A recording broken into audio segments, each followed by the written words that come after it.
Hi everyone, it's Teresa Green, founder of Slow Paths Wellness, and it is Wellness Wednesday. Today I'm going to talk about something that's very close to my heart as far as Chinese medicine is concerned, and that is herbal medicine. Now, herbal medicine is where you use herbs to treat bodies to help them to get more balanced and have more health. And it can be general, where you take something for general health. It can also be more specific. Now, if you caught my Mindful Monday, you know that a lot of times my things that I help people with as far as health goes are actually very general for most people, even if we're treating specific symptoms. With herbal medicine, though, we do have the benefit of being able to add in ingredients here and there to be able to help people with specific symptoms. Now, my background in herbal medicine is I took a 5-year master's degree in Chinese medicine, and part of that degree included a lot of herbal medical training from people who are herbalists who have been training, a lot of them in China, some here in the West, and the ones in China especially have been doing herbs in hospitals. So they be treating people with cancer and with strokes and with heart attacks and both acute and chronic conditions. So this is clinical herbalism, where it's been used in doctor settings, in hospital settings, and those are the people that trained me. Now, because of state regulations, you don't often find people using herbs and things like that in a hospital setting, but my training would allow that if the state regulations did. So I want to make a distinction from a Wellness Wednesday perspective of herbalism done by a trained herbalist, whether that's in Chinese medicine or Western herbalism or some other herbal tradition, and someone who just knows a little bit about herbs because they can look up a symptom in a book and pull it out. That's what this Wellness Wednesday is about. I want to give you a couple of examples of times where people who are very well trained in their field were giving herbal advice and why it went wrong, and to encourage you to look for an actual herbalist when you're interested in herbal medicine. So one example is something that came up quite a bit, maybe about 10 years ago. Cinnamon had become all the rage to help with blood sugar, and cinnamon does do that. So people were recommending, even some MDs, naturopaths, chiropractors were recommending that people take cinnamon if they had blood sugar issues or if they had symptoms associated with blood sugar issues. And because cinnamon was considered to be an herb that had no side effects, they were just kind of recommending it to everybody, anybody and everybody. So I would start seeing patients coming in, a lot of times women around my age who were either menopausal or perimenopausal, and sometimes people younger than that, sometimes even men who were coming in with complaints of hot flashes or really sweaty palms or anxiety or poor sleep or just kind of feeling hot all the time. And I'd start asking them, what are you taking? What are you doing? Kind of get an idea of their health. And a lot of them, it cropped up, they were taking cinnamon to manage their blood sugar. So I had to explain to people, well, cinnamon, yes, it does do that. That's one of the many, many, many herbs that can help your body with blood sugar management. But it also is used in Chinese medicine to treat symptoms of cold. So someone who is very tired in the morning, someone who gets chilled easily, someone who has, say, arthritis, that when it's cold, they're more sensitive to the cold. Basically, if someone is aggravated by heat, or if they stay too hot, using cinnamon in a clinical setting where you're actually using it in a therapeutic dose with herbs would actually most of the time be considered contraindicated, or it would be used with herbs that are considered overall cooling, but just a teeny tiny bit of cinnamon to kind of balance out so that you don't get too far in the range of feeling cold. And so for people like that, if I could get them to stop taking the cinnamon and substitute something else, one herb as an example that is used for that is an herb called bitter melon or gualo. And that's something that can have a lot of the same qualities without having the heat. It's actually on the cooling side, so it can help people who have heat symptoms and the other things going on with them, the other inflammatory things that can actually be caused by blood sugar or maybe a separate symptom altogether. But they were being given these herbs, oftentimes encouraged to take them by other medical professionals who did not actually study herbal medicine. They just kind of tried to grab little things that seemed like they would help.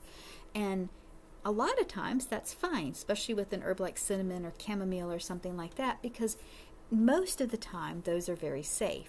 But if you don't know what you're doing, if you haven't had the training to be able to do it properly, you will run into problems. And if you don't know that that could be a problem, you won't recognize that it's happening.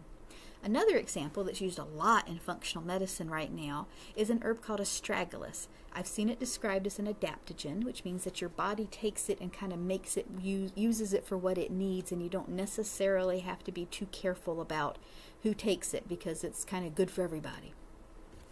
And that's very problematic for me as an herbalist anyway, because a lot of the adaptogens are considered things like ginseng or ashwagandha or astragalus, and they definitely have a proper use, and they have an improper use. And if you use them improperly, you can have problems. They are not these wonderful side effect free things that everybody can use with no problem.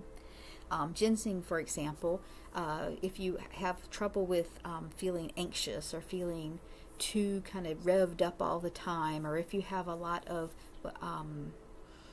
what we call excess signs, things like a lot of heat or a lot of over energy or too much phlegm or something like that. In some cases, taking ginseng can make things worse, can make you feel worse. If you have a cold and you're in the very beginning stages of it, something like a virus or a flu infection, and you take ginseng, we feel like that can make your symptoms actually worse instead of better. That ginseng is for before you get the cold so that your immune system is strong so you don't get it, or after you get the cold so that your immune system recovers well. But during the cold, you would take something different. And astragalus is very much like that. It's also used very often for immune system function. And it's used a lot in cancer treatment when people are doing alternative therapy alongside cancer treatment, or as part of their cancer treatment. A lot of more naturally oriented oncologists and doctors are recognizing that Wang Qi astragalus can actually help protect your healthy cells while you're getting chemo. And so in the proper hands, it can be very helpful. But Wang Qi has the property in Chinese medicine of raising energy, raising qi very, very strongly.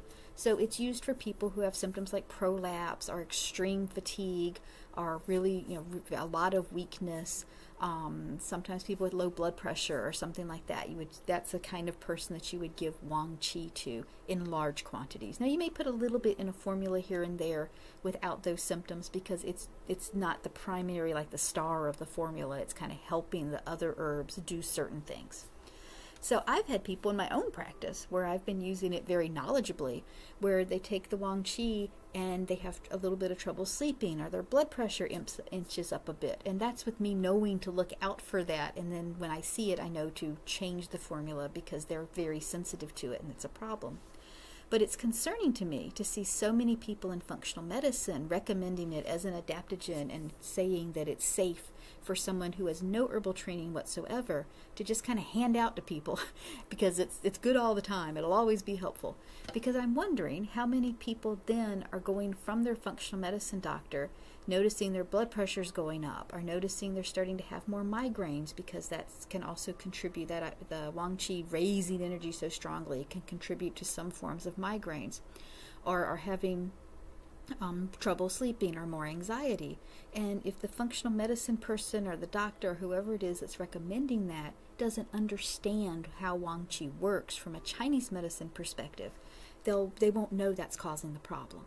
So today's Wellness Wednesday is an encouragement to find someone who knows about herbs. So if you have someone making recommendations to you for herbal medicine, whether that's in a health food store or at your doctor's office, ask them, what is your actual herbal training? If they say, oh, I took a course one time from someone that sells herbs, then be a little suspect. If they say, I have this great book that I open up and look in the back to figure out what you need, be very suspect. And if they say, well, I took an herbal certification program, then you can feel a little bit better about that, whether that's Western herbs or Chinese herbs. They're very differently done, but they're both very effective. And so if they've taken a course, you should expect a minimum, a bare minimum of, say, a 200, 300-hour course on herbal therapy and how to use it effectively. I can't off the top of my head say exactly how many hours I have, but based on the my entire course load is close to 4,000 hours, and about 1,000 hours of it would probably, be considered to be herbal therapy, especially a lot of the clinic time that I had, where I was supervised in clinic doing my herbal recommendations for people and having them critiqued and corrected by actual trained professional herbalists while I was in school. And so 20 years later, I've carried that knowledge with me, plus a lot of extra reading and studying and looking into things, plus clinical experience. So if you're going to use herbs, I think they are wonderful. They're extremely effective. They can make a difference in ways that medication and a lot of times even supplements cannot, because your body recognizes them as being more like food. That's fantastic. If you're going to use them in a therapeutic clinical setting to treat a specific illness, find someone who knows what they're doing. And if that person does not have a published certification of herbalism, like I have one from an organization called NCCAOM, which is the certifying organization for acupuncturists and Chinese medicine herbalists in the United States. If they don't have something like that, ask the person about their training. Make sure they actually have some training in herbs and are not just picking up something because it's supposed to be adaptogen that's good for everybody and just handing it out to you and possibly causing you harm. So have a great Wellness Wednesday. I am here if you would like some help with herbal therapies, and you can reach me by clicking on the link to the website and going to the contact page. Have a wonderful week.